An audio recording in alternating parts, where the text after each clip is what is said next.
இந்துமதி அவர்களின் நெருப்பு மலர் பகுதி 5.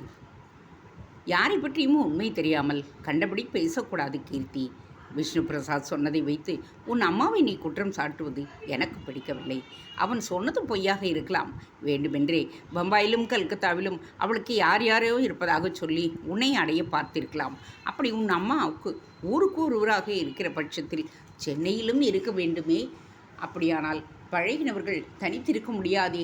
அப்படி யாரையும் அம்மாவோடு நீ மதராஸில் பார்த்திருக்கின்றாயா? அவனது கேள்விக்கு இல்லை என்று அவள் உறுதியாக தலையசைக்க லேசான மனதுடன் சிரித்து கொண்டே, அது இல்லை என்றால் மற்ற ஊர்களிலும் அவளுக்கு யாருமில்லை என்பதுதான் நிஜம். விஷ்ணு பிரசாத்தின் பேச்சை வைத்து அம்மாவின் மீது நீ வெறுப்பை ஏற்படுத்தி கொள்ளாதே கீர்த்தி. ஏனென்றால் நீ சொன்ன விஷயங்களை எல்லாம் கேட்ட பின்பு நானும் ஊரில் இல்லாத நேரத்தில் உன்னை இங்கே விட்டு போவதை விட மதராஸுக்கே அழைத்து கொண்டு போய் விட்டுவிட்டு வரலாம் என்று இருக்கின்றேன். ஏனென்றால் இந்த இடத்தை விட அது உனக்கு பாதுகாப்பாக இருக்கும். அந்த வார்த்தைகளை கேட்டுவிட்டு ஒரு வினாடி ஒன்றும் புரியாதவளாக அவனை பார்த்தாள் கிருத்திகா. ஒரே வினாடியில் கிருத்திகாவின் மனதில் நிறைய கேள்விகள் எழும்பின. என்னை கொண்டு போய் சென்னையில் விடுவதா? எதற்காக? என்னை விட்டுவிட்டு இவர் எங்கே போகப் போகின்றார்? எதற்கும் பதில் தெரியாதவளாக அர்ஜுனை ஒரே குழப்பமும் பயமும் கலந்த பார்வையில் ஏறிட்டு பார்த்ததும் அவன் கேட்டான், என் கீர்த்தி அப்படி பார்க்கிறாய்? இல்லை, என்னை எதற்காக இப்பொழுது சென்னையில் கொண்டு போய் விடப் போவதாக சொல்கிறீர்கள்? இங்கே இருந்தால் நிச்சயம் இந்த விஷ்ணு பிரசாத் தொல்லை கொடுப்பான். அதுவும் நானும் இல்லாத சமயத்தில் அப்பாவையும் ராம்சிங்கையும் மட்டும் நம்பி உன்னை இந்த வீட்டில் விட்டுவிட்டு போக முடியாது. சொல், ராம்சிங் பின்னால் எங்கோயோ வேலையாக இருப்பான். அப்பாவோ வயதானவர், முக்கால்வாசி நேரம் தன் அறைக்குள்ளேயே முடங்கியும் கிடப்பவர். நீ சற்று முன் சொன்ன விஷயத்தை கேட்டால் விஷ்ணு பிரசாதின் ஆட்கள்தான் வீட்டுக்குள் நுழைந்து கூட உன்னை தூக்கி கொண்டு போக தயங்க மாட்டார்கள் என்று தோன்றுகின்றது. சட்டென்று முகத்தில் புன்முறுவல் தோன்ற கேட்டாள் கிருத்திகா. அது சரி, இந்த சீதையை தூக்கி கொண்டு போக ஆட்கள் வந்தால் ராமராகிய தாங்கள் இருக்கிறீர்களே காப்பாற்றுவதற்கு. ராவணன் பர்ணசாலைக்கு வந்த பொழுது ராமன் மாயமானை துரத்தி கொண்டு ஓடவில்லையா? அதுபோல நானும் இப்பொழுது ஓட வேண்டியிருக்கிறது. தாங்கள் துரத்தி கொண்டு போகப் போகின்ற மாயமான் எதுவோ?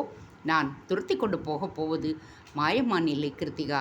பின் திடீரென்று ஒரு பொறுப்புணர்ச்சி ஏற்பட நிதானமாக பேச துவங்கினான் அர்ஜுன். அநேகமாக நான் அடுத்த வாரமே பஞ்சாப் போக வேண்டி நேரிடும் கிருத்திகா. பஞ்சாபா? எதற்கு? அவன் இராணுவ ரகசியங்கள் எதையும் வெளிப்படுத்தாமல் மெதுவாக சொன்னான். பஞ்சாபின் நிலைமை பற்றி நீ தினமும் செய்தித்தாள்களில் படித்து கொண்டு வந்திருக்கலாம். அங்கே கிளர்ச்சியும் வன்முறைகளும் அதிகமாகிக் கொண்டே போகின்றன. காலிஸ்தான் தலைவர்களுக்கு நமக்கு பாதகமாக இருக்கும் சில கரங்களின் உதவிகளும் ஆயுத குவிப்பும் கிடைப்பதாக செய்தி கிடைத்திருக்கிறது.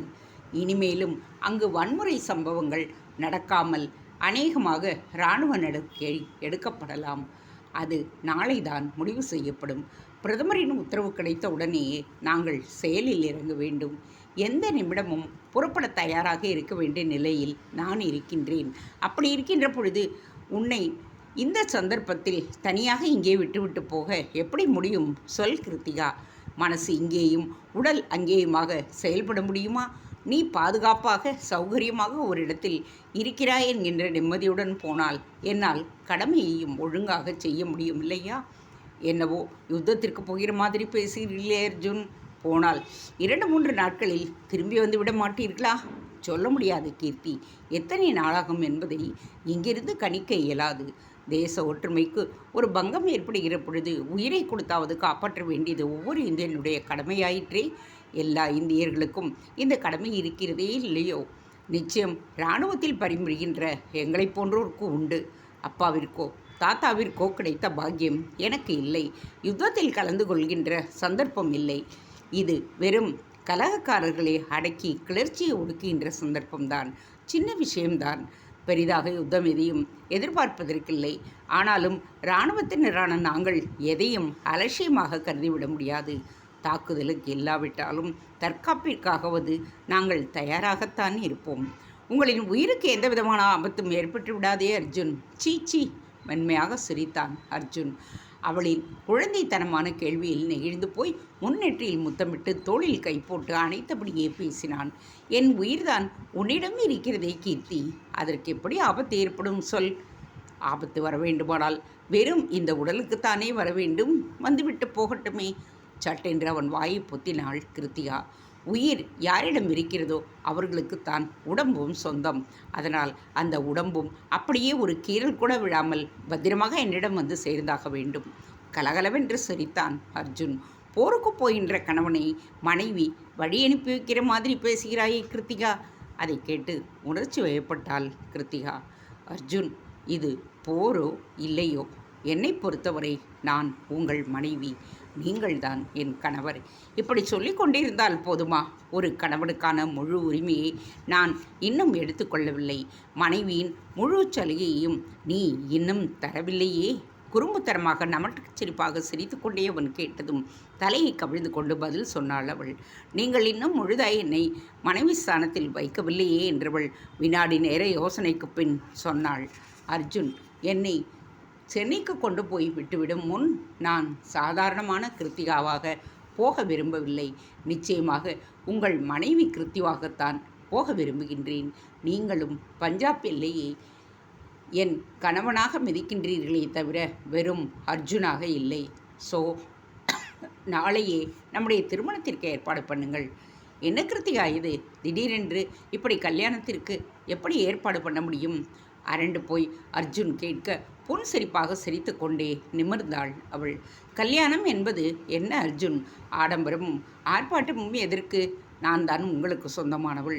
உங்கள் கஷ்ட நஷ்டங்களில் இன்ப துன்பங்களில் எப்பொழுதும் பங்கு பெறுபவள் என்பதை நிரூபிக்கின்ற 100 பேர் சாட்சியுடன் நடைபெறுகிற சடங்கு தானே. அந்த சாட்சிக்கும் திருமணத்திற்கும் தானே அத்தனை பண விரயமும் பொருள் விரயமும் செய்யப்படுகின்றது. நமக்கு அந்த நிரூபணமோ சாட்சியோ தேவையில்லை அர்ஜுன். அது தேவை என்கின்ற பட்சத்தில் அப்புறம் நீங்கள் பஞ்சாபிலிருந்து திரும்பி வந்ததும் இன்னொரு முறை எல்லோரையும் அழைத்து ஆடம்பரமாக திருமணத்தை வைத்து கொள்ளலாம்.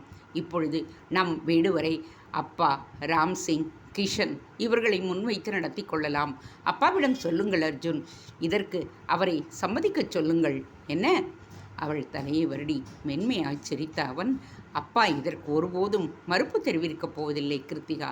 இன்ஃபேக்ட் அவர் சொல்லிக் கொண்டிருப்பதே சீக்கிரம் கல்யாணத்தை முடித்துவிட வேண்டும் என்பதுதான். நான் தான் உன் படிப்பிற்காக அப்புறம் இந்த பேச்செல்லாம் என்று தட்டி கழித்து கொண்டே வருகின்றேன். இதை கேட்டால் அதிகம் சந்தோஷப்படுபவர் அப்பாதான். உடனடியாக கல்யாணத்திற்கே கூட ஏற்பாடும் பண்ணிவிடுவார். அப்படியானால் நாளை காலை முதல் வேலையாக அப்பாவிடம் தெரியப்படுத்தி விடுங்கள். அதை கேட்டு நிதானமாக யோசித்து பதில் சொன்னான் அர்ஜுன். பொறு கிருத்திகா, அவசரப்படாதே. இவ்வளவு பரபரப்போடு கல்யாணம் பண்ணி கொள்வதற்கு என்ன அவசியம் வந்தது என்று யோசித்துப்பார். எனக்கு நீ, உனக்கு நான் என்பதெல்லாம் நிச்சயமாகி போன விஷயங்கள். அந்த எண்ணத்திலிருந்து உன்னையோ என்னையோ மாற்ற யாராலும் முடியாது. அப்படி இருக்கின்ற பொழுது இவ்வளவு அவசரமாக ஒரு கல்யாணத்தை பண்ணிக்கொள்ளத்தான் வேண்டுமா கீர்த்தி? சாதாரண பெண் போல நீயும் நினைப்பதானால் நான் அப்பாவிடம் சொல்லி உடனடியே ஏற்பாடு பண்ண சொல்லிவிடுகிறேன். இல்லை வந்து அவள் பதிலுக்கு தடுமாற அர்ஜுன் அதே சிந்தனை மாறா முகத்தோடு அவளை பார்த்தான். இதை சொன்னால் அப்பாதான் நம்மை பற்றி என்ன நினைப்பார் கீர்த்தி?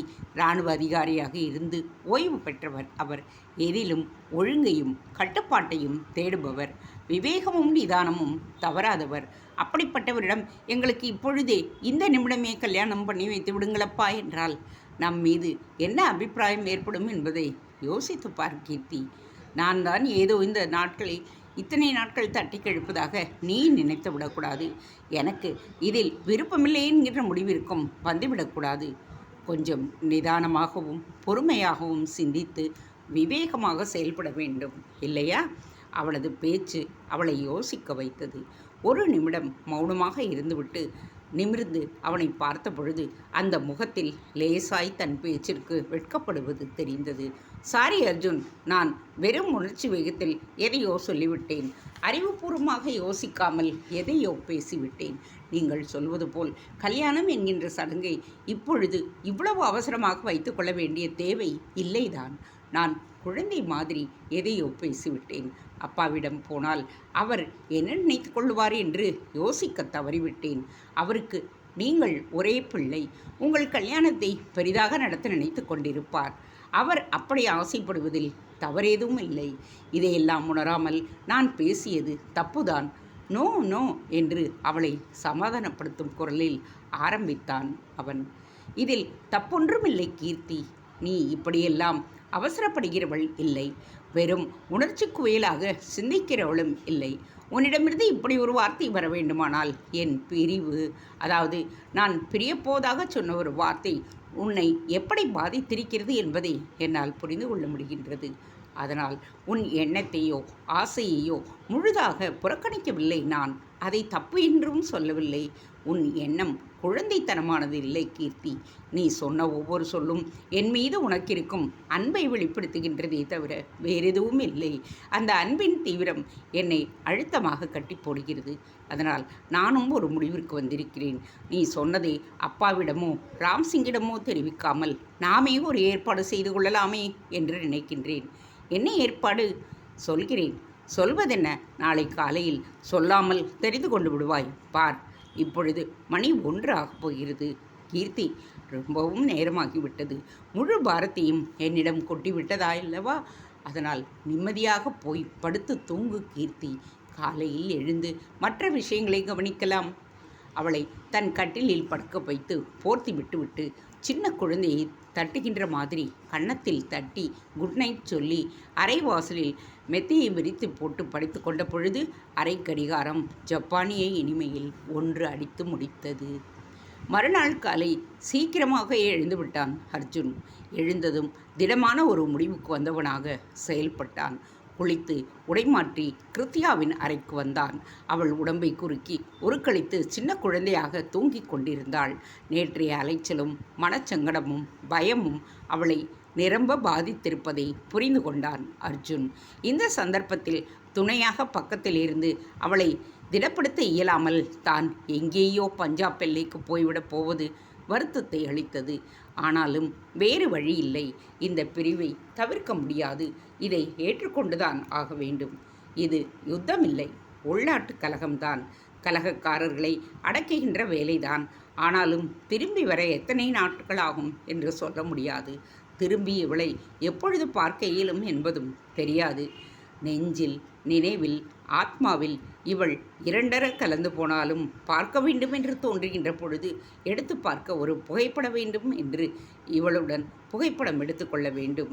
இவளை பிரியாமல் இன்று முழுவதும் கூடவே இருந்து சந்தோஷப்படுத்த வேண்டும். அப்புறம் இவளை நேற்றிரவு கேட்டதை நடத்தி கொடுக்க வேண்டும். அது தெரிந்தால் எவ்வளவு சந்தோஷப்படுவாள் அவள். அயர்ந்து தூக்கின்ற அவளை எழுப்ப மனமில்லாமல் மெதுவாக தோளை தொட்டான். அந்த மென்மையான ஸ்பரிசத்திற்கு அலறி எழுந்து உட்கார்ந்து கொண்டாள் அவள். அதை பார்த்த அர்ஜுன் மனது மிகவும் சங்கடப்பட்டது.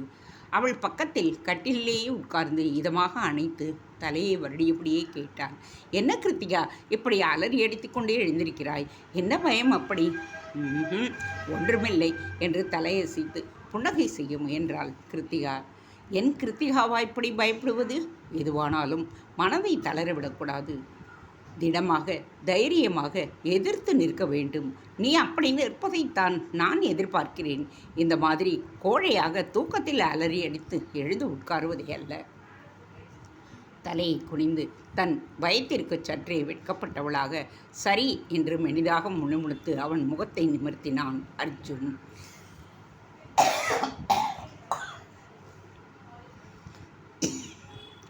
சாரி. எழுந்து சீக்கிரம் குளித்து உடையை மாற்றிக்கொண்டு வா கிருத்தி. உன்னை வெளியில் அழைத்து கொண்டு போகிறேன். எங்கே? அவள் குரலிலும் கண்களிலும் தெரிந்த ஆர்வத்தில் இன்னமும் குழைந்து போனான் அர்ஜுன். ஐயோ, என் சின்ன குழந்தையே என்று தன் தலையில் அவள் தலையில் லேசாக முட்டி வயிற்றில் மென்மையாக முத்தமிட்டான். எங்கே என்று நான் இப்பொழுது சொல்லப்போவதில்லை கீர்த்தி. நிஜமாக சொல்வதானால் உன்னை எங்கெல்லாமோ அழைத்து கொண்டு போகப் போகிறேன் என்பது எனக்கே தெரியாது. முதலில் எழுந்து பல் தேய்த்து டீ குடித்து குளித்து முடித்து விட்டு வா கீர்த்தி. அழகாக ட்ரெஸ் பண்ணிக்கொள். இந்த சல்வார் கமீஸ் எல்லாம் வேண்டாம். கல்யாண பெண் மாதிரி பட்டுப்புடவை கட்டிக்கொள். என்ன? அவள் ஆச்சரியமாக அவளை பார்த்தான். என்ன இன்றைக்கு பட்டெல்லாம் கட்டிக்கொள்ள சொல்லுகின்றீர்கள்? உன்னை அப்படி பார்க்க வேண்டும் என்று தோன்றியது கீர்த்தி. தப்பா? சீச்சி, செல்லமாக அவன் கன்னத்தை தட்டியவள். என் ட்ரெஸ், சூட்கேஸ் எல்லாமே ஹாஸ்டல்லேயே இருக்கிறது அர்ஜுன். நேற்றைய அவசரத்தில் எதையும் நான் கொண்டு வரவில்லை. பரவாயில்லை, உன் கைப்பட கடிதம் ஒன்று எழுதி கொடு. ராம்சிங்கையோ கிருஷ்ணையோ அனுப்பி எல்லாவற்றையும் கொண்டு வந்து விடச் சொல்லுகிறேன். இன்று மாலை மதராஸ் போக விமானத்தில் 2 டிக்கெட்டுகள் புக் பண்ண சொல்லிவிட்டேன். உன்னோடு வந்து உன்னை வீட்டில் விட்ட பின்பு நாளை காலை முதல் விமானத்தில் நான் திரும்ப வேண்டும். என்ன அர்ஜுன், இவ்வளவு அவசரமாக செயல்படுகின்றீர்கள்? இதுவே நிதானம்தான் கீர்த்தி. இதற்கே நேரம் இருக்குமா என்பது தெரியவில்லை. நீ சீக்கிரம் குளித்து விட்டு கிளம்ப வேண்டும். உடனே உன் சூட்கேஸ் வந்து அதற்கப்புறம் புடவையை கட்டி போவதானால் நேரமாகிவிடும். அம்மாவின் புடவைகள் அப்படியே இருக்கின்றன. அப்பாவிடம் கேட்டில் அதில் நல்லதாக ஒரு புடவையும் நகைகளையும் வாங்கி கொண்டு வருகின்றேன். சீக்கிரம் ட்ரெஸ் பண்ணி கொண்டு கிளம்பு. அம்மாவின் புடவை சரி, நகைகள் எல்லாம் எதற்கு அர்ஜுன்? வேண்டாமே. பேசி நேரத்தை வீணாக்காமல் கிளம்பு கீர்த்தி. அடுத்த அரை மணி நேரத்தில் நல்ல பச்சையில் பெரிதாக ஜரிகை கரை போட்ட பட்டுப்புடவையும் நகைகளுமாக வெளியில் வந்த கிருத்தியாவை பார்த்து அசந்து போனான் Arjun. My goodness, you look like an angel. இப்படி உன்னை பார்க்கின்ற பொழுது எனக்கு ஹவு பியூர், ஹவு டியர் என்ற வரிதான் நினைவுக்கு வருகின்றது என்றான். அதை கேட்டு அவள் வெட்கப்படுவதை ரசித்து கொண்டே, வா அப்பாவை நமஸ்கரித்து கொண்டு போகலாம். திடீரென்று அதி அற்புதமாக அலங்கரித்து கொண்டு தேவதையாக வந்து தன்னை நமஸ்கரித்த கிருத்திகாவையும் அர்ஜுனையும் பார்த்து ஒரு வினாடி பேச்சு இழந்து போன பாஸ்கரப்பா அவர்களின் மன ஒற்றுமையையும் உருவ ஒற்றுமையையும் எண்ணி சந்தோஷப்பட்டு கொண்டு, கடவுளே, இந்த குழந்தைகளை எப்பொழுதும் இதே நிம்மதியோடும் சந்தோஷத்தோடும் வை என்று உள்ளுக்குள் வேண்டிக்கொண்டு உணர்ச்சி மிகுதியினால் கண்ணோரம் பொட்டாக துளித்த கண்ணீரை மறைத்தபடியே கேட்டார். ஏன்பா அர்ஜுன், இன்னைக்கு என்ன விசேஷம்ப்பா? ஒன்றுமில்லைப்பா, திடீர்னு என்னவோ தோணித்து கிருத்திகாவை இந்த ட்ரெஸ்ஸில் பார்க்க வேண்டும் போல் இருந்தது. ஏன்பா, அம்மாவின் புடவையிலும் நகையிலும் இவள் அப்படியே அம்மா மாதிரி இல்லை? அந்த ஞாபகத்தில் ஒரு வினாடி மேலும் உணர்ச்சி வசப்பட்டு மௌனமாக இருந்த பாஸ்கரப்பா, அந்த மாதிரி இல்லாமல் இவள் தீர்க்க ஆயுசாக இருக்கட்டும். உங்கள் 2 பேரையும் இப்படி பார்க்க ரொம்ப சந்தோஷமாக இருக்குது. நீ பஞ்சாபிலிருந்து வந்தவுடனேயே உங்கள் கல்யாணத்திற்கு ஏற்பாடு பண்ண போகின்றேன். என்னவோ இந்த கல்யாணத்தை சீக்கிரம் பண்ண வேண்டும் என்று தோன்றுகிறது. அவர்கள் 2 பேரும் அதை மறுக்காமல் மௌனமாக நிற்க, அந்த நிலைமையின் இறுக்கத்தை குறைக்க வழக்கமான தன் கணீரென்ற சிரிப்போடு அவர் பேசினார். ஓகே ஓகே, உங்கள் மௌனம் சம்மதித்துக்கு அறிகுறின்னு தெரியுது. கிருத்திகா, இவன் உன்னை இன்னைக்கு மெட்ராஸ் கொண்டு போய் விட போவதாக சொன்னான். ஏமா, அவன் இல்லை என்றால் என்ன? ஹாஸ்டல் பிடிக்கவில்லையானால் இங்கே வந்து தங்கிவிடக்கூடாதா? நான் இல்லையா? அவரின் அந்த கேள்வியிலிருந்து அவரிடம் அர்ஜுன் விவரமாக எதையும் சொல்லவில்லை என்பதை புரிந்து கொண்ட கிருத்திகா என்ன பதில் சொல்வது என்பது புரியாமல் அர்ஜுனை பார்க்க அவனை பேசினான். இல்லைப்பா, அவங்க அம்மாவும் வர சொல்லியிருக்காங்க. இவளும் ஹாஸ்டல் பிடிக்கலைங்கிறா. நானும் இங்கே இருக்க போகிறதில்ல. அதனால் இந்த சந்தர்ப்பத்தில் மெட்ராஸ் போய் இருக்கட்டுமே என்று நினைத்தேன். ஆனால் அதற்காக படிப்பை கெடுத்து கொண்டு போகணுமா அர்ஜுன்? லீவு விட்டதும் போகக்கூடாதா? போகலாம் தான். ஆனால் இந்த குழந்தைக்கு படிப்பை விட அம்மாவை பார்க்க வேண்டும் என்ற ஆசை அதிகம் இருக்கின்றதே. அதற்கென்ன செய்ய? அவர் நம்புகிற விதமாக சிரித்ததும் அவரும் சிரித்தார். பின் கிருத்திகாவை பார்த்தார். சரிம்மா, அவ்வளவு ஆசையாக இருந்தால் போய்விட்டு வா. எத்தனை நாட்கள் தங்குவதாக உத்தேசம்? சீக்கிரமே வந்து விடுவாய் அல்லவா? வந்து விடுவேன் என்று தலையை ஆட்டினாள் கிருத்திகா. அந்த தலையாட்டலில் மிகவும் திருப்தி அடைந்த அவர், நீயும் கூட போய் விட்டுவிட்டு உடனே வந்து விடுகிறாய் இல்லையா அர்ஜுன் என்று கேட்டார். ஆமாம்ப்பா, நாளை காலை முதல் விமானத்திலேயே கிளம்பி வந்து விடுவேன். சரி, கிளம்புங்கள். எங்கோ போக தயாராக இருந்தவர்களிடம் அவசரம் புரியாமல் நான் பேசிக்கொண்டே இருக்கிறேன் பாருங்கள். வயசானாலே இப்படித்தான் என்று சிரித்தார். பின்னர் அவர்களுடன் கார் வரை வந்து கையசைத்து வழி அனுப்பினார். சீக்கிரம் வந்து விடுங்கள் என்றும் கூறினார். கார் காம்பவுண்டை விட்டு வெளியில் வந்ததும் மெதுவாக திரும்பி பின்னால் அந்த அம்பாசிடர் தொடர்கிறதா என்பதை கவனித்தாள் கிருத்திகா. அதை பார்த்து அர்ஜுன் சிரித்து கொண்டே சொன்னான். அப்பா, எவ்வளவு பயம்! கவலைப்படாதே, கார் எதுவும் நம்மை பின்தொடரவில்லை. அப்படியே தொடர்ந்தாலும் பக்கத்தில் நானே இருக்கின்றேன். கவலைப்படாதே. அதுவும் சாதாரணமாக இல்லை, கையில் பிஸ்டல் வைத்து கொண்டிருக்கின்றேன். அதனால் அந்த கவலையை விட்டுவிட்டு இருக்கிற கொஞ்ச நேரத்தில் சந்தோஷமாக சிரித்து பேசு கிருத்திகா. நான் இருக்கிறவரை இந்த முகம் வாடக்கூடாது. பேச்சிலும் தொய்வு வரக்கூடாது. சிரிப்பும் சந்தோஷமும் தான் இருக்க வேண்டும். என்ன, சரி சரி என்று தலையாட்டி விட்டால் மட்டும் போருமா? முகம் இன்னும் அப்படியே இருக்கிறதே, பழைய மலர்ச்சியை காணவில்லையே. முதலாக நான் ரயிலில் சந்தித்த அந்த கிருத்திகாவை பார்க்க வேண்டும். எங்கே அந்த மாதிரி சிரி. கிருத்திகா தன் பயம், சோகம், அவனை விட்டு பிரியப் போகிற ஆற்றாமை எல்லாவற்றையும் தள்ளி வைத்துவிட்டு அழகாக புன்னகை செய்தாள். தன் பொருட்டு இவ்வளவு சங்கடமும் கஷ்டமும் ஏற்படுகின்ற இவன் மனதை வருத்திவிடக்கூடாது என்கின்ற முடிவிற்கு வந்தாள். இன்று மாலை சென்னை போய்விட்டால் அதன் பின் இவனை பார்க்க முடியாது. அதனால் இன்றைய பொழுதை இவனுடன் சந்தோஷமாக கழிக்க வேண்டும். அந்த முடிவுக்கு வந்தவுடன் அவனை ஒரு புது கிருத்திவாக ஏறிட்டு பார்த்து இன்னும் அதிகமாக புன்னகை செய்தபடியே அவள் கேட்டாள். ஆம், நாம் இப்பொழுது எங்கே போகிறோம்? நீதான் கொஞ்சம் யோசனை பண்ணி சொல்லேன். அவள் சிரிப்பு மனதில் சந்தோஷ பூக்களை மலர்விக்க அவனும் அதே புன்னகையோடு திருப்பி கேட்டான். என்று யோசித்த கிருத்திகா, நோ ஐடியா, நீங்களே சொல்லிவிடுங்கள் என்றாள் கொஞ்சலாக. சரி, ஒரு சின்ன க்ளூ கொடுக்கிறேன், அப்புறமாவது சொல்ல முடிகிறதா பார். என்ன சின்ன க்ளூ? பட்டுப்புடவையை கட்டிக்கொண்டு எங்கே போவார்கள்? கல்யாணத்திற்கு. கல்யாணத்தை தவிர வேறெங்கு போவார்கள்? கோவிலுக்கு. Very good. நாம் இப்பொழுது கோவிலுக்குத்தான் போகிறோம். எந்த கோவிலுக்கு? மலைய மந்திருக்கு. இதுவரை நீ அங்கே போனதில்லையே கீர்த்தி. நான் எங்கே போயிருக்கிறேன்? நீங்கள் அழைத்து கொண்டு போயிருக்கின்ற இடங்களை தவிர. ஐ ஆம் சாரி. மலைய மந்திரில் முருகன் ரொம்பவும் அழகு. இன்றைக்கெல்லாம் பார்த்து கொண்டே இருக்கலாம் போல் இருக்கும். உங்களை மாதிரி போல இருக்கு அவரும். Wow, that's good. இப்போ நீதான் என் கிருத்திகா. ஆமாம், நீ வள்ளியா தெய்வானியா? என்று பொய்யாக முறைத்தாள் கிருத்திகா. பெயர் அர்ஜுனாக இருப்பதால் மற்ற விவரங்களிலும் அப்படித்தானே இருக்க வேண்டும் என்று நினைத்து விடாதீர்கள். வள்ளி தெய்வானை என்றெல்லாம் கற்பனை பண்ணிவிடாதீர்கள். அந்த விஷயத்தில் நீங்கள் முருகன், கிருஷ்ணன், அர்ஜுனன் யாரும் இல்லை. நேற்று இரவு சொன்ன மாதிரி ராமன் இந்த சீதையின் ஏகபத்திரி விரதன். என்ன புரிந்ததா? அதனால் இந்த வள்ளி தெய்வானை கதையெல்லாம் கட்டி மூளையில் போடுங்கள். போட்டுவிட்டேன் தாயி என்று தலையை தழைத்து பணிவாக அவன் சொல்ல ஆத்மார்த்தமாக சிரித்தாள் அவள்.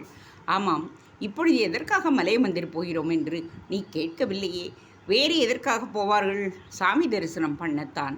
இப்பொழுது நாம் அதற்காக மட்டும் போகவில்லை, வேறு ஒன்றிற்காகவும் போகின்றோம். என்ன? கல்யாணம் பண்ணிக்கொள்ள. என்ன? அதிர்ச்சியும் ஆத்திரமும் ஆச்சரியமும் சந்தோஷமுமாக அர்ஜுனை பார்த்தாள் கிருத்திகா. அவன் சொன்னதை நம்ப முடியாத வகையில் கண்கள் அகன்று நின்றன. நேற்று இரவுதான் கல்யாணத்தை பற்றி தான் கேட்ட பொழுது அவ்வளவு பேசியவனா இவன் என்கின்ற சந்தேகமும் ஏற்பட்டது. இப்பொழுது எப்படி சம்மதிக்கிறான்? ஒருவேளை விளையாட்டிற்கு அப்படி சொல்லுகின்றானோ? ஆனால் இந்த விஷயத்திலெல்லாம் அர்ஜுன் நிச்சயம் விளையாட மாட்டான் என்கின்ற முடிவுக்கு அவள் வந்து மீண்டும் நிமிர்ந்து பார்த்த பொழுது, நிஜமாகவா சொல்லுகிறீர்கள் என்று கேட்டாள். நிஜமாகத்தான் சொல்லுகின்றேன். ஏன், இன்னமும் உனக்கு நம்பிக்கை வரவில்லையா கிருத்திகா? இது என்ன விளையாடுகின்ற விஷயமா? நாம் இப்பொழுது உத்திர சுவாமி மலைக்கு மாலை மாற்றிக்கொள்ளத்தான் போகின்றோம். உத்திர சுவாமி மலையா? சற்று முன் மலைய மந்திர் என்கிறீர்களே. இரண்டும் ஒன்றுதான். சரி, மாலை மாற்றிக்கொள்ளப் போகிறோம் என்கிறீர்களே, ஆனால் மாலை எதுவும் வாங்கி கொண்டு வரவில்லை. அதெல்லாம் தயாராக இருக்கும், நீ கவலைப்படாதே. மலைய மந்திரில் இருக்கிற கல்யாண குருக்கள் எனக்கு மிகவும் வேண்டியவர்.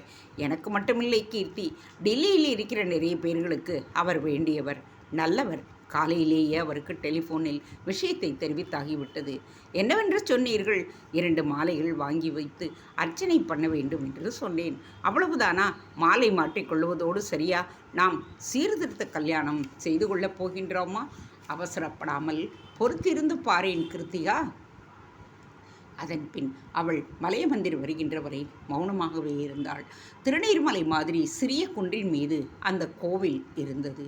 அடிவாரத்தில் காரை நிறுத்திவிட்டு படியேறி மேலே போய் முதலில் பிள்ளையாரை தரிசித்துவிட்டு முருகன் சந்நிதிக்குள் நுழைந்த பொழுது கல்யாண குருக்கள் வாங்கோ என்று முகம் நிறைந்த சிரிப்புடன் அவர்களை வரவேற்றார். எங்கே அப்பாவை காணோம் என்றார். அப்பா வரவில்லை, சுருக்கமாக தெரிவித்த அர்ஜுன் கிருத்திகாவை அறிமுகப்படுத்திவிட்டு, கடைசியில் என் வருங்கால மனைவி, பெயர் கிருத்திகா, மதராஸைச் சேர்ந்தவள். அப்படியா? ரொம்ப சந்தோஷம் என்று அனாவசிய கேள்வி விசாரணை எதுவும் இன்றி சந்தோஷம் முகத்தில் தெரிய மீண்டும் புன்னகைத்தார் குருக்கள். பண்டிட்ஜி, நான் உங்களிடம் சொன்ன மாலைகளை வாங்கி வைத்திருக்கிறீர்கள் இல்லையா? ஆஹா, அற்புதமான ரோஜா மாலையை வாங்கி வைத்திருக்கிறேன். அதோடு இதோ 2 மோதிரங்களையும் முருகன் காலடியில் வைத்து அர்ச்சனை பண்ணி தாருங்கள். நாங்கள் 2 பேரும் முருகனின் அருளோடும் உங்கள் ஆசீர்வாதத்துடனும் இங்கே மாலையும் மோதிரமும் மாற்றி எங்கள் கல்யாணத்தை நிச்சயப்படுத்தி கொள்ளப் போகிறோம். அப்புறம் கல்யாணத்திற்கு உங்களை நேரிலேயே வந்து அழைக்கின்றோம். ஆஹா, ரொம்ப சந்தோஷம். இருங்கள், முருகன் கழுத்திலும் அம்பாள் கழுத்திலும் மாலைகளை சாற்றி மோதிரத்தை வைத்து அர்ச்சனை பண்ணி கொண்டு வருகின்றேன். இப்படி முன்னால் வந்து நின்று நன்றாக தரிசனம் பண்ணி கொள்ளுங்கள். முன்னால் போய் அர்ஜுனின் பக்கத்தில் நின்று கை குப்பி கண்மூடிய கிருத்திகாவிற்கு இது ஒரு வித்தியாசமான அனுபவமாக இருந்தது. மனம் முழுவதும் நிறைந்து கிடக்க கண்களிலிருந்து கரகரவென்று கண்ணீர் வழிய அவன் தோளில் கை வைத்து ஆதரவாக கேட்டான் அர்ஜுன். என்ன கீர்த்தி, மனசு ரொம்ப சந்தோஷமாய் இருக்கு என்றாள். மாலைகளை மாற்றி மோதிரங்களை காலடியில் பொட்டிட்டு வைத்து குங்கும கிண்ணத்துடன் வந்து அர்ச்சனைக்கு பெயர், கோத்திரம், நட்சத்திரம் கேட்டுக்கொண்டு போனார் குருக்கள். அர்ச்சனை முடிந்து தீபாராதனைகளை காட்டி தட்டை கொண்டு வந்த பொழுது கிருத்திகாவிடம் ஒரு 100 ரூபாய் நோட்டை கொடுத்து போடச் சொல்லி தானும் ஒரு 100 ரூபாய் நோட்டை போட்டான். பின் குருக்கள் மாலைகளை கொண்டு வந்து 2 பேரிடமும் கொடுத்து மாற்றிக்கொள்ள வைத்தார். மோதிரங்களை அர்ஜுனிடம் தந்து மந்திரம் சொல்லி அவள் விரலில் அணியச் சொல்லி அதேபோல் அவளை இன்னொரு மோதிரத்தை அவள் விரலில் அணிவிக்க வைத்தார். முருகனுக்கு நமஸ்காரம் பண்ணி கொள்ளுங்கள். நல்லபடியாக கல்யாணம் பண்ணிட்டு தீர்காயுசா தீர்க்க சுமங்கலியா நல்லா இருங்கோ என்று வாழ்த்தினார். சுற்றி இருந்தவர்கள் இவர்களை ஆச்சரியமாக பார்க்க மாலையை கழற்றாமலேயே மௌனமாக கோவிலை சுற்றிவிட்டு பிரசாதத்தை வாங்கி கொண்டு குருக்களிடம் விடைபெற்று கொண்டு கீழே வந்தனர். காருள் ஏறி கிளம்புவதற்கு முன் அர்ஜுன் கேட்டான், என்ன கீர்த்தி, இப்போ சந்தோஷம்தானே? மனசு நிறைஞ்சிருக்கு அர்ஜுன். இந்த சந்தோஷத்தில் இப்படியே உயிர் போயிடக்கூடாதோன்னு தோணுது. சீ பைத்தியம் என்று செல்லமாக அதட்டி அர்ஜுன் கையை நீட்டி அவளை தன் தோளோடு சேர்த்து அணைத்து கொஞ்சலாக சொன்னான். இந்த நேரத்தில் பேசுகின்ற பேச்சா இது கிருத்திகா? இன்னைக்குத்தான் முதலாக வாழ்க்கையை ஆரம்பிச்சிருக்கோம். அதுக்குள்ள நீ இப்படி பேசலாமா? இன்னைக்குத்தான் முதலாக வாழ்க்கையை ஆரம்பிச்சிருக்கோமா? ஆனால் எனக்கு வாழ்ந்து முடித்த ஒரு திருப்தி ஏற்பட்டு போயிடுச்சு அர்ஜுன். மீண்டும் முறைத்த அர்ஜுன், இப்போ எங்கே போகலாம் கிருத்திகா என்று கேட்டான். அதையும் நீங்களே சொல்லுங்கள். எங்கேயாவது பிரேக்ஃபாஸ்ட் சாப்பிடலாம். லஞ்சிற்கு வீட்டிற்கு போய் அப்பாவோடு சேர்ந்து கொள்ளலாம். பிரேக்ஃபாஸ்ட் முடித்தவுடன் உன் ஹாஸ்டலுக்கு போய் பெட்டி புத்தகங்களை வாங்கி கொண்டு வீட்டிற்கு போனால் சரியாக இருக்கும். என்ன? சரி, பிரேக்ஃபாஸ்டிற்கு எங்கே போகலாம் என்பதை நீயே சொல்லு. அதையும் நீங்களே சொல்லிவிடுங்கள். லோதி, உட்லாண்ட்ஸ். சரி. ஏன் கீர்த்தி, இன்று முழுவதும் நான் எதை கேட்டாலும் சரி என்று சொல்லுவாயோ? அதைத்தானே சொல்லிக் கொண்டிருக்கிறேன். இனிமேலும் அதே சரி வரும்தானே? ஆமாம். அப்படியானால் நான் இப்பொழுது ஒன்று கேட்கப் போகின்றேன். என்ன? கல்யாணம் முடிந்த பொன் இன்னொரு முக்கியமான ஃபங்க்ஷன் நடக்குமே, அது எப்பொழுது? என்ன ஃபங்க்ஷன் வேண்டுமென்றே தெரியாத மாதிரி கேட்டாள் அவள். ஆகா, குழந்தைக்கு ஒன்றுமே தெரியவில்லை. சொல்லிக் கொடுக்கலாம் என்றால் இடமில்லை. ஏன் கீர்த்தி, அதே லோதியில் ஒரு அறை எடுத்து விடட்டுமா? என்று முகம் சிவக்க தலை குனிந்த அவள், இது வெறும் நிச்சயதார்த்தம்தான். கல்யாணத்திற்கு அப்புறம்தானே அந்த ஃபங்க்ஷன் எல்லாம். பாத்தியா, இன்னைக்கு நான் எதை கேட்டாலும் சரி என்று சொல்வேன் என்று சொன்னாய் இல்லையா? இப்போவும் சரிதான். ஆனால் வெறும் நிச்சயதார்த்தத்திற்கு அப்புறம் இல்லை, கல்யாணத்திற்கு அப்புறம்தான். அவளின் மன உறுதியும் திட சித்தமும் இன்னும் அவனை கவர அவள் கையை பற்றி உள்ளங்கையில் அழுத்தி முத்தமிட்டு அவன், I like you more and more dear. உன்னுடைய உறுதியும் திடமும் என்னை இன்னமும் ஆக்கர்ஷிக்கின்றது. ஒரு பெண் எப்படி இருக்க வேண்டுமோ அப்படி இருக்கிறாய் நீ. ஆம் கீர்த்தி, நான் பொய் சொல்லவில்லை. அவள் மேலே ஏதோ சொல்ல ஆரம்பித்த பொழுது உட்லண்ட்ஸ் வந்தது. 2 பேரும் உள்ளே போய் முதலில் பாசந்தி சாப்பிட்டார்கள். பின்னர் இட்லி, வடை, காஃபி முடிந்து வெளியில் வந்ததும் அர்ஜுன் கேட்டான், ஹாஸ்டலுக்கு போய் உன் பெட்டி புத்தகம் எல்லாம் எடுத்துக்கொண்டு போய் விடலாமா? ஓகே. ஏன் கீர்த்தி, ஆர்வமாக படிக்க வந்து இப்படி பாதியில் நிறுத்துவது கஷ்டமாக இல்லை? இல்லை. இல்லையா? நிஜமாக எனக்கு எந்த கஷ்டமும் இல்லை அர்ஜுன். இந்த நிமிடத்தில் உலகத்திலேயே மிகவும் சந்தோஷமான மனுஷி நானாகத்தான் இருப்பேன். உங்களின் அன்பு எல்லா விதமான குறைகளையும் நிவர்த்தியாக்கிவிடும். எந்த கஷ்டத்தையும் சந்தோஷமாக மாற்றும் என்கின்ற பொழுது வெறும் படிப்பு நின்று போனதற்கு யாராவது வருத்தப்படுவார்களா என்ன? இவ்வளவு அழகாக பேச எங்கே கற்றுக்கொண்டாய் என்று வியந்த அர்ஜுன் ஹாஸ்டல் வாசலில் வண்டியை நிறுத்தி அவளை உள்ளே போய் சாமான்களை எடுத்து வரச் சொன்னான். யாரிடமும் காரணம் எதுவும் சொல்ல வேண்டாம் என்றும் சொல்லியிருந்தான். ஹாஸ்டலிலிருந்து நேராக வீட்டிற்கு வந்து அப்பாவை நிற்க வைத்து நமஸ்கரித்ததும் பாஸ்கரப்பா அவர்கள் கழுத்து மாலையும் தோற்றத்தையும் பார்த்து நிதானமாக கேட்டார். ஏம்பா, இது என்ன மாலையும் கழுத்துமாக? எங்கேயாவது சொல்லாமல் கொள்ளாமல் கல்யாணத்தை முடிச்சுக்கிட்டு வந்துட்டீங்களா?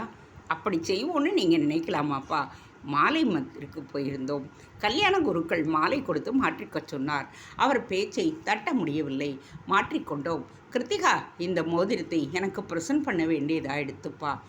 ஆஹா, பெரிதாக சிரித்தார் பாஸ்கரப்பா. எவ்வளவு அழகாக பேசுகிறான் இவன் என்று சந்தோஷப்பட்டார்.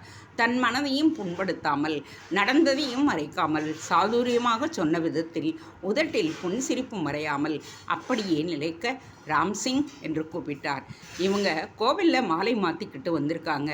அதை கொண்டாட முதலில் பாயசத்தை வை, நல்ல விருந்து சாப்பாடாக பண்ணு. லெட்டஸ் செலிப்ரேட் இட் என்று சொல்லி முடித்த பொழுது ஹாலில் டெலிஃபோன் ஒலிக்கப் போய் ரிசீவரை எடுத்த அர்ஜுன் எஸ் சார் என்ற பொழுது அவனுடைய முகமும் குரலும் முற்றிலும் மாறியிருந்தது. I will be with you in another 1 hour time sir என்று சொல்லி கிருத்திகாவை பார்த்தான் அவன். தேங்க்ஸ் ஃபார் வாட்சிங். Please subscribe.